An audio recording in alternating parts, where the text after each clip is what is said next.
Good morning. আজকে শোল মাছ রান্না করব। দেখো, নুন হলুদ মাখিয়ে মাছটা আগে ভেজে নিচ্ছি। কড়াই দিয়েছি সর্ষের তেল আর মাছটা ভেজে নিচ্ছি।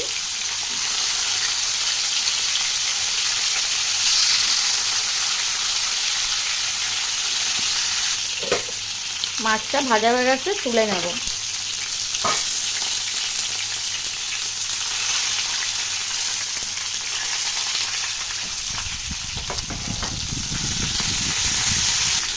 মশলা লাগবে আদা রসুন পেঁয়াজ জিরে লঙ্কা সব আমি একসাথে বেটে নেব। মাছটা ভাজা হয়ে গেছে, এবার দিয়ে দিচ্ছি আলু আর একটু পেঁয়াজ কুচি। আলু পেঁয়াজ ভাজা হচ্ছে, এর মধ্যে একটু টমেটো দিয়ে দিলাম।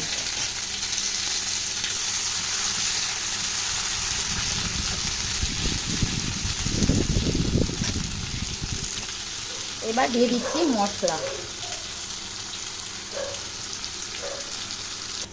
মশলা কষা হচ্ছে, একটু নুন দিয়ে দেব।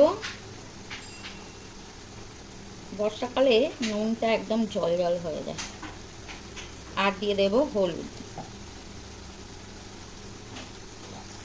একটু কাশ্মীরি লঙ্কার গুঁড়ো। মশলাটা ভালো করে কষিয়ে নেব।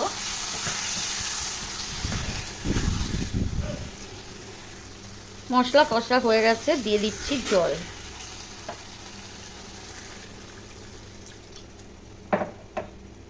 তো কিছুক্ষণ ফুটবে, আলুটা সিদ্ধ হবে। মাছগুলো দিয়ে দিচ্ছি।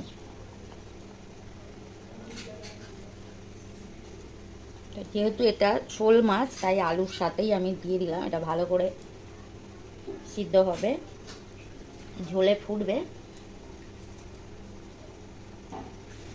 দিয়ে দেবো অল্প গরম মশলা আর দেবো একটু ধনে পাতা। আমি জানি না তোমরা শোল মাছে ধনে পাতা দাও কি না, তো আমার কাছে ছিল ঘরে তাই আমি একটু দিয়ে দিলাম। তো আজকের ভিডিও যদি ভালো লাগে লাইক করবেন, শেয়ার করবেন, সাবস্ক্রাইব করবেন নতুন ভিডিও পাওয়ার জন্য।